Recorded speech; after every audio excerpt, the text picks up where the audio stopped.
अस्सलाम वालेकुम। इस ये सेकंड ट्यूटोरियल है हेडलेस सीएमएस की ट्यूटोरियल सीरीज़ में। और पहले ट्यूटोरियल में हमने इंट्रोडक्शन दी थी कि हेडलेस सीएमएस होता क्या है और कौन कौन से हेडलेस सीएमएस हैं, हेडलेस सीएमएस के फ़ायदे क्या होते हैं। तो आज हम एक हेडलेस सीएमएस देखेंगे जिसका नाम है हाई ग्राफ। और बहुत से हेडलेस सीएमएस हैं। हम इस पूरी प्लेलिस्ट में जितने भी हैं हेडलेस सीएमएस जो कि नेक्स्ट जेएस और रिएक्ट और गेट्सबी के साथ इंटीग्रेट हो सकते हैं, वो सारे डिस्कस करेंगे। और क्योंकि ये अक्सर फ्री हैं और पेड नहीं होते, तो हम इन हेडलेस सीएमएस को यूज़ करके अपनी वेबसाइट्स बना सकते हैं, फ्री में अपने ब्लॉग्स रन कर सकते हैं वगैरह वगैरह। तो सबसे पहले हम हाई ग्राफ को खोलेंगे और सबसे पहले तो मैं प्राइसिंग में ले जाता हूँ। इसका जो फ्री टियर है वो बहुत कुछ प्रोवाइड कर रहा है। अगर मैं नीचे जाऊँ फ्री टियर वाले सेक्शन में तो 100 GB एसेट ट्रैफिक, जो कि बहुत ज़्यादा है। फ्री में 100 GB आपके पास एसेट्स आप जो है वो अपलोड कर सकते हैं। ट्रैफिक उसकी होगी आपके पास अवेलेबल। और उसके बाद 1 मिलियन मंथली API कॉल्स, मतलब हर महीने आप 1 मिलियन API कॉल कर सकते हैं, जो कि बहुत है। ये अगर आपका कोई मीडियम साइज़ ब्लॉग है, लार्ज साइज़ ब्लॉग भी है, उसके लिए भी बहुत है। 10 लाख API कॉल्स मंथ की, और वो भी फ्री में। और आप नाम से देख सकते हैं, पहले इसका नाम ग्राफ CMS था, लेकिन अब हाई ग्राफ हो गया, लेकिन ग्राफ अभी भी नाम में है। तो मतलब ये इसकी जो API है वो ग्राफ QL की API है, नॉर्मल रेस्ट API नहीं है, जो कि और भी अच्छा है क्योंकि हमें ग्राफ QL के सर्वर पे काम नहीं करना पड़ेगा, क्योंकि ये हेडलेस CMS खुद ही बना लेगा उसे। लेकिन फ्रंट एंड पे हम यूज़ कर सकते हैं, और फ्रंट एंड पे वैसे भी आपको पता है कि ग्राफ QL के कितने फ़वाइद हैं। तो हम लॉगिन पे क्लिक करेंगे।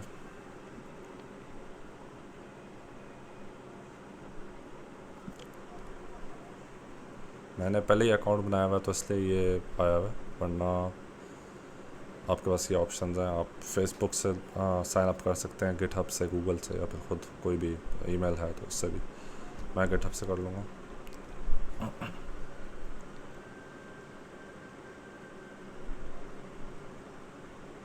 उसके बाद आपने एक प्रोजेक्ट बनाना है, कोई भी, मतलब आपकी कोई भी वेबसाइट है, कोई भी ब्लॉग है, तो उसका कोई प्रोजेक्ट आप बनाएंगे ताकि उसकी कोई ग्राफ QL API मिले जो आप उस अपने ब्लॉग में या वेबसाइट में यूज़ कर सकें।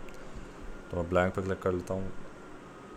प्रोजेक्ट का नाम जैसे हो सकता है मेरा फ्लावर्स का ब्लॉग है, तो मैं एग्जांपल ऐसे ही प्रोजेक्ट नाम लिख रहा हूँ, कोई भी डिस्क्रिप्शन नहीं लिख रहा। रीजन, बेसिकली जिस रीजन को आप सिलेक्ट करेंगे उधर आपका सारा डाटा स्टोर होगा। जितने भी एसेट्स हैं, जितने भी आप ब्लॉग्स के लिए डाटा लिख रहे हैं, कंटेंट राइटिंग कर रहे हैं, तो आप अगर US बेस्ड ब्लॉग है तो आपको चाहिए कि US का रीजन रख लें। अगर कोई लेट्स से UK बेस्ड है तो UK का रीजन रख लें वगैरह वगैरह। तो मैं अभी रैंडमली को रख रहा हूँ, जैसे जर्मनी। प्रोजेक्ट क्रिएट कर रहा हूँ।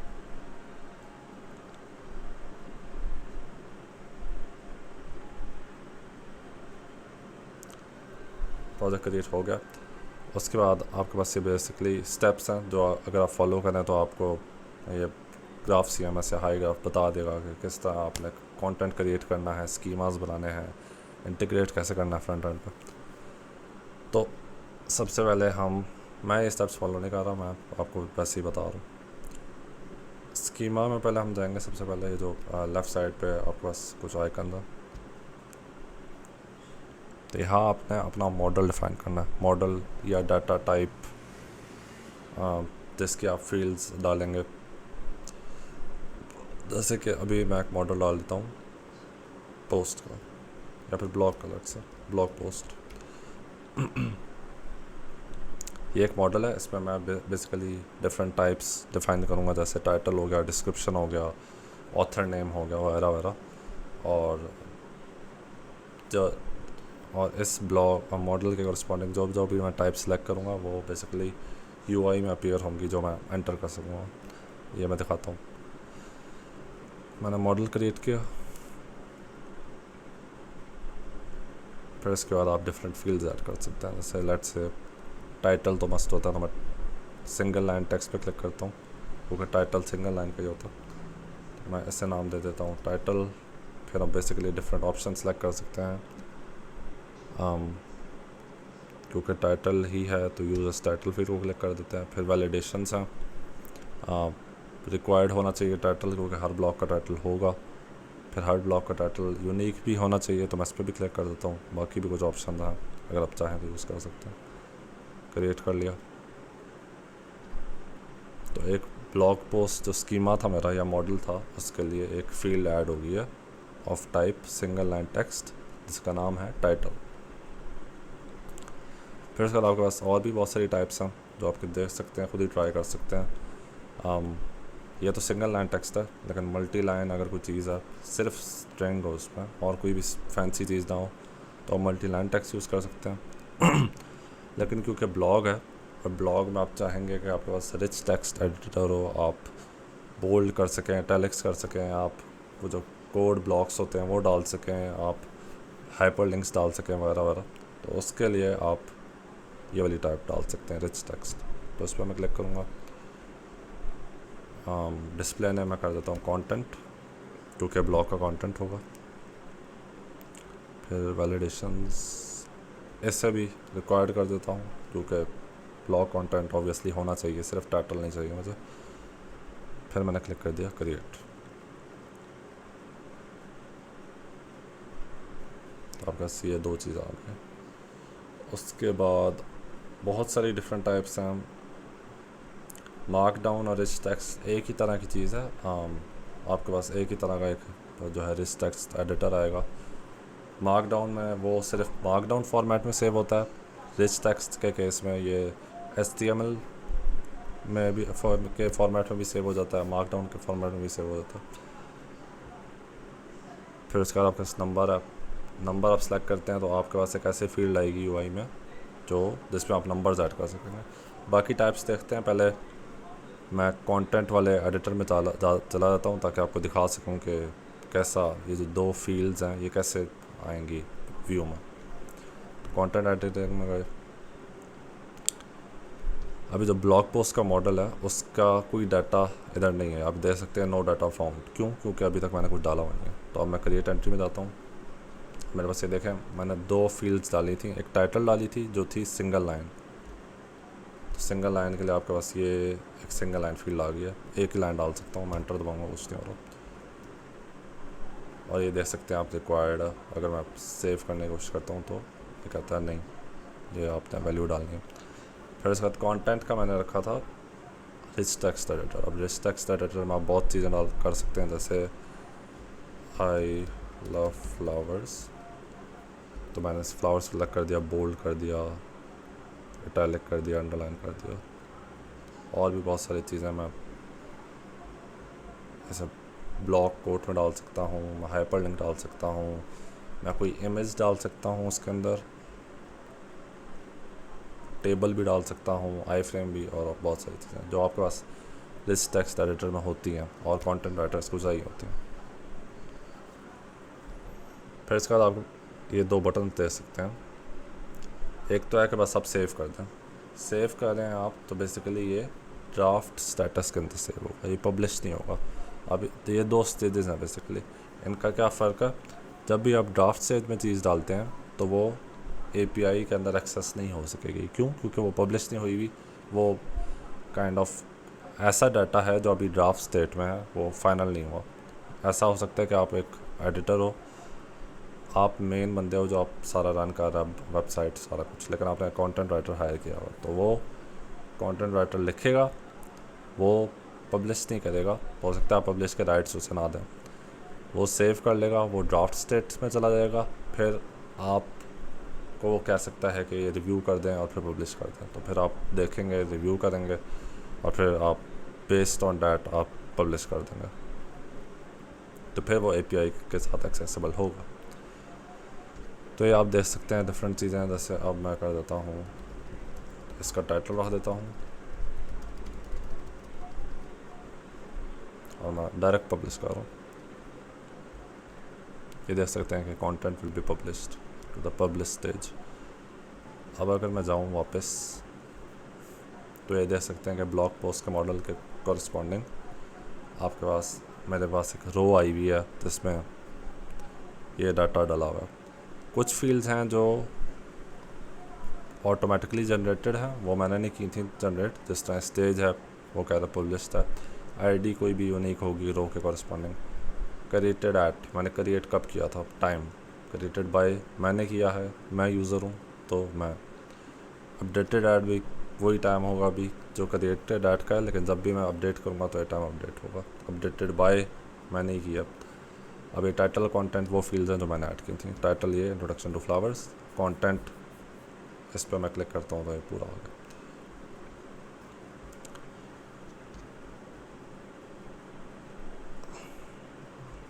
अब यही आप ये डिफरेंट फील्ड्स टेस्ट कर सकते हैं।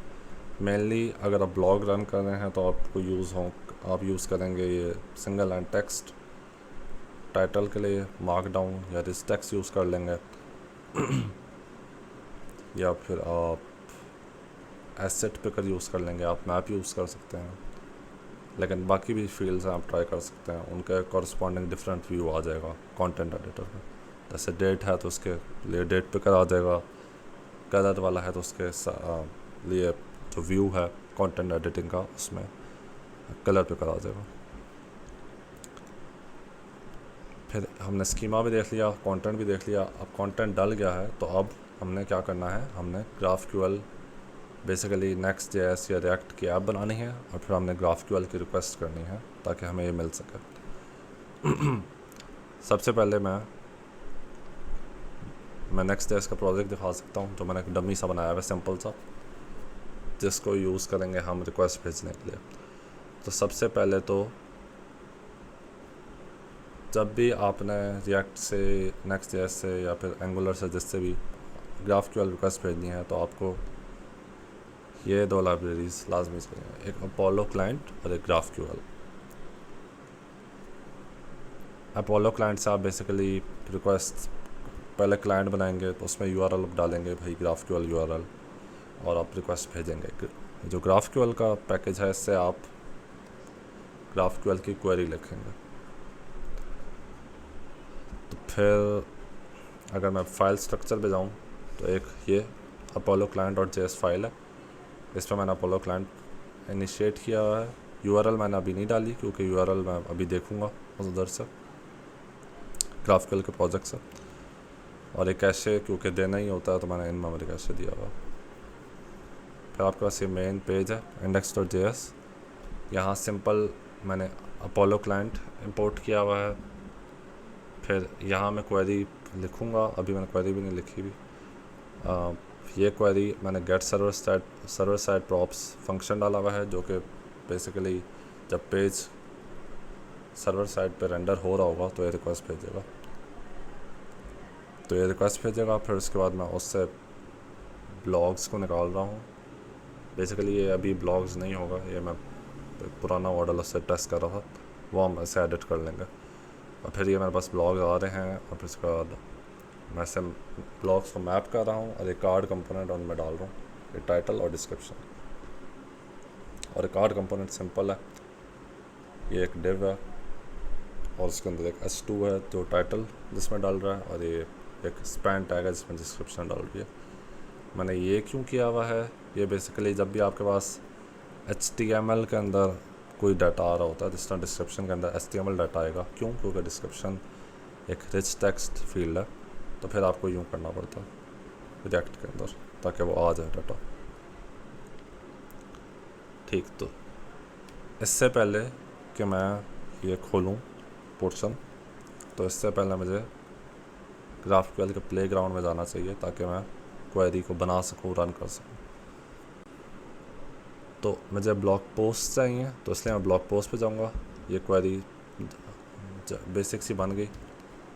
अब मैं टाइटल पे क्लिक करता हूँ, वो तो सिंपल है टाइटल, लेकिन डिस्क्रिप्शन नहीं। जो कंटेंट है, अगर मैं जाऊँ उधर तो मैं ब्लॉग की टाइप दे सकता हूँ, ब्लॉग पोस्ट की।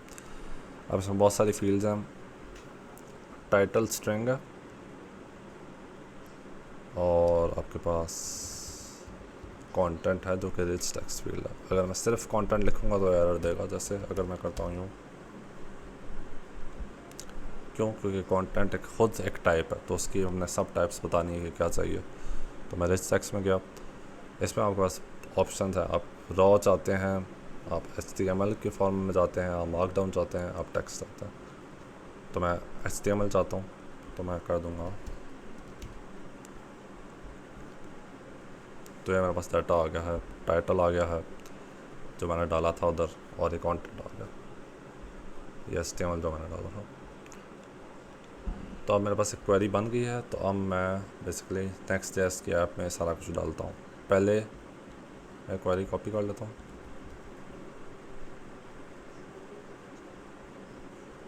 पहले मैं क्वेरी डाल लेता हूँ। क्वेरी डल गई, उसके बाद मेन चीज़ मुझे GraphQL के सर्वर की URL चाहिए, तो वो हम ले लेते हैं इधर जाके सेटिंग्स में, और ये API एक्सेस। तो इधर ये जो है वो कंटेंट की API है, जो भी हम एडिट कर ऐड कर, ये मैंने इधर डाल दी।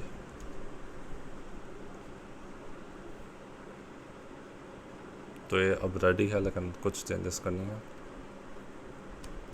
वो हम डाटा के मुनासबत से कर लेंगे चेंज। तो अभी मैं सर्वर रन करता हूँ।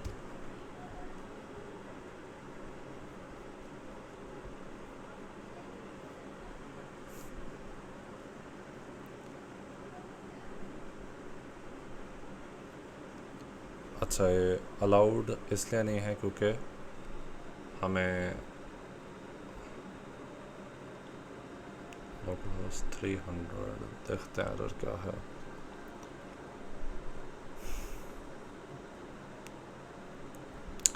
ये मेरे हाल में API की एक्सेस देनी पड़ेगी, तो वो हम दे लेते हैं अपने आप को।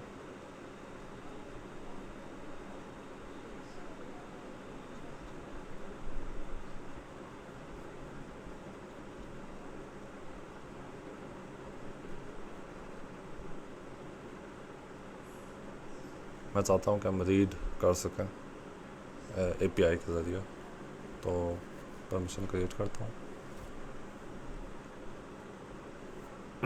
ये परमिशन डाल गई। अब मैं रिफ्रेश करता हूँ।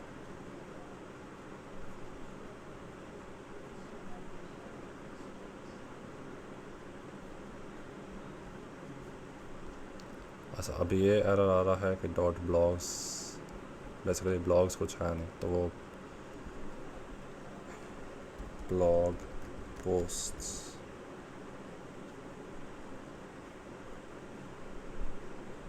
अब डिस्क्रिप्शन कुछ है नहीं, कंटेंट है, तो मैं इधर कंटेंट चेंज कर देता हूँ।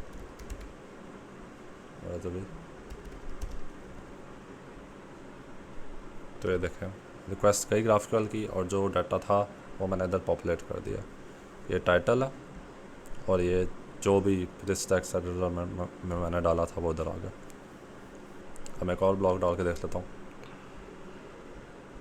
कंटेंट एडिटर में गया, इधर टाइटल डाल दिया, सेकंड फ्लावर्स ब्लॉग, और फिर ये कंटेंट को रैंडम डाल देता हूँ, और एक इमेज डाल देता हूँ।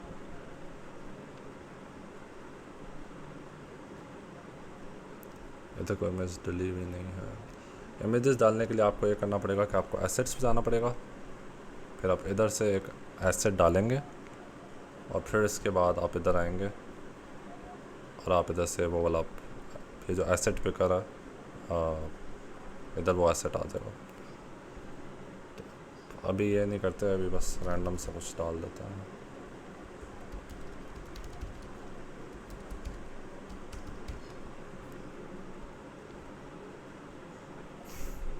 पब्लिश कर दिया। अब मैं इसे रिफ्रेश करूँगा, तो अब आप देख सकते हैं कि 2 ब्लॉग्स बने।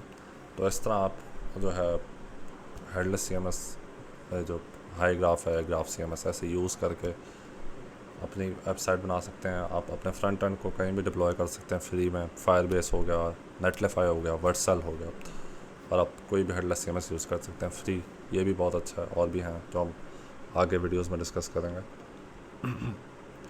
बाकी कुछ चीज़ें हम वो देख लेते हैं। स्कीमा हमने देख लिया, इससे हम स्कीमा डिफ़ाइन करते हैं। कंटेंट वाले जो बटन है इससे हम कंटेंट ऐड करते हैं जो भी है। एसेट्स वाले जगह हम एसेट कोई भी फाइल, पीडीएफ, इमेज यहाँ अपलोड करेंगे, और फिर कंटेंट वाली जगह जब हमने ऐड करनी होगी कोई भी एसेट, इमेज हो गया वगैरह, तो वो जो हमने इधर ऐड की है वो उधर शो हो जाएगी, डायरेक्ट हम नहीं ऐड कर सकते। एपीआई प्लेग्राउंड, आपको पता है कि अगर आप GraphQL यूज़ कर रहे हैं तो हर GraphQL के सर्वर के साथ एक बेसिकली इस तरह का प्लेग्राउंड होता है जहाँ पे आप क्वेरीज रन कर सकते हैं और टेस्ट कर सकते हैं कि चल रही है कि नहीं, क्योंकि GraphQL में टाइप्स भी होती हैं डाटा की और कुछ भी होता है, तो इसलिए वो सब कुछ होता है। आप इधर से किसी भी मॉडल की टाइप्स देख सकते हैं, मॉडल की फील्ड्स की टाइप्स देख सकते हैं वगैरह वगैरह, आप टेस्ट कर सकते हैं कि आपकी क्वेरी इधर चल रही है कि नहीं। और फिर आप अगर जब चल रही है तो आप उस क्वेरी को कॉपी करके अपना नेक्स्ट डे से गेट स्पीकर प्रोजेक्ट में लेके जा सकते हैं। फिर ऐप्स वाला पोर्शन है। हाईग्राफ की मार्केट प्लेस से आप इधर से बहुत सारी ऐप्स इंटीग्रेट कर सकते हैं, जैसे क्लाउडनरी है। क्लाउडनरी में एसेट मैनेजमेंट का एक टूल है जहाँ आप फ्री में एसेट्स, इमेजेस वगैरह सेव कर सकते हैं अपने क्लाउड पर। और भी बहुत सारी हैं, शॉपिफाई है, नेटलिफाई, अगर आपने डिप्लॉय करना है तो आप नेटलिफाई को इधर इंटीग्रेट कर सकते हैं ताकि आपकी वेबसाइट फ़ौरन डिप्लॉय हो जाए। ये गूगल ट्रांसलेट आप डाल सकते हैं, और भी बहुत सारी डिफरेंट ऐप्स हैं, ये आप चेक कर सकते हैं इधर से। फिर आपके पास है वेब हुक्स। अभी मेरे पास कुछ सर्वर नहीं है, लेकिन वेब हुक बेसिकली ये है कि मैं बेस्ड ऑन एन इवेंट, और वो इवेंट हो सकता है कि मैंने कोई स्पेसिफिक मॉडल क्रिएट किया है या अपडेट किया है या रीड किया है या पब्लिश किया है, जो भी किया है, बेस्ड ऑन एन इवेंट मैं चाह रहा हूँ कि मेरे सर्वर को रिक्वेस्ट चली जाए। अब मेरा कोई भी कस्टम सर्वर हो सकता है मैंने लॉग्स बनाने हैं कि भाई अब किसी बंदे ने डाल दिया है, मैं चाहता हूँ मुझे पता चल जाए, या फिर कुछ भी। तो आप एक कस्टम सर्वर बनाएंगे, उस कस्टम सर्वर का एक एंड पॉइंट बनाएंगे, वो एंड पॉइंट इधर डालेंगे यूआरएल में,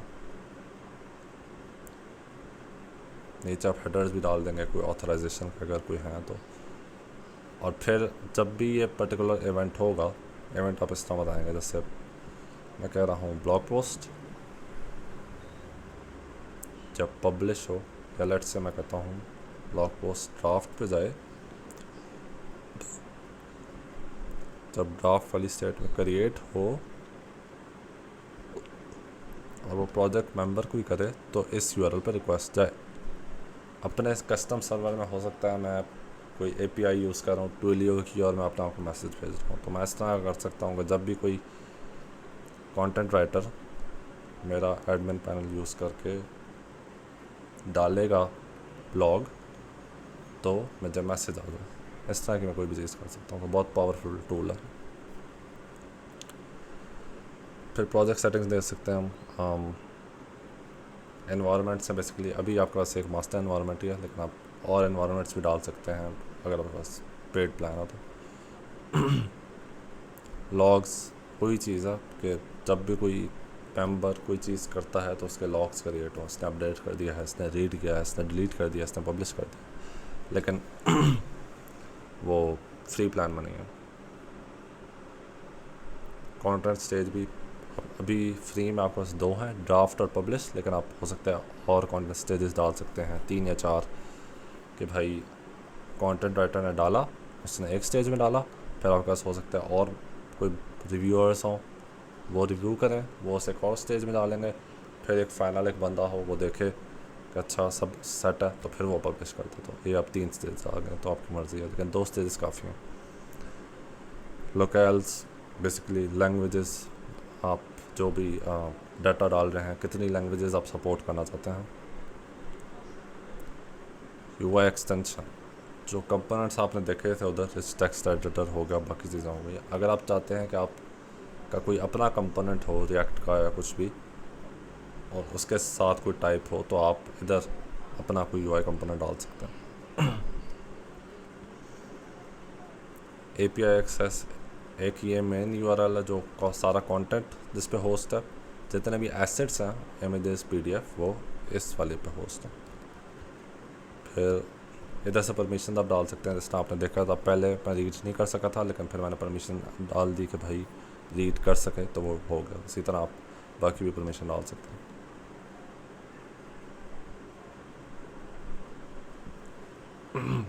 फिर अभी ये बेसिकली रोल्स हैं। मैं ही अभी एडमिन हूँ और क्रिएटर हूँ और सब कुछ हूँ, लेकिन मैं बाकी लोग भी डाल सकता हूँ और उन्हें रोल्स असाइन कर सकता हूँ। कोई बंदा है जो सिर्फ एडिट कर सके, कोई बंदा है जो सिर्फ कंट्रीब्यूट कर सके, बाकी चीज़ें ना कर सके, कुछ चेंज वगैरह सेटिंग्स और ये वो इस तरह। फ्री प्लान में लेकिन नहीं है आपके पास। अरे आप इधर से टीम मेंबर्स ऐड कर सकते हैं। फ्री प्लान में सिर्फ 3 ऐड कर सकते हैं आप।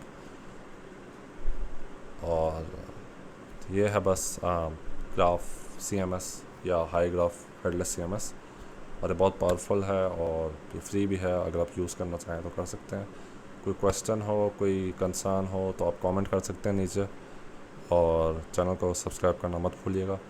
और कोई भी मसला हो तो कमेंट करें, तो इंशाल्लाह मैं जवाब देने की कोशिश करूँगा। That's it. अल्लाह हाफिज़।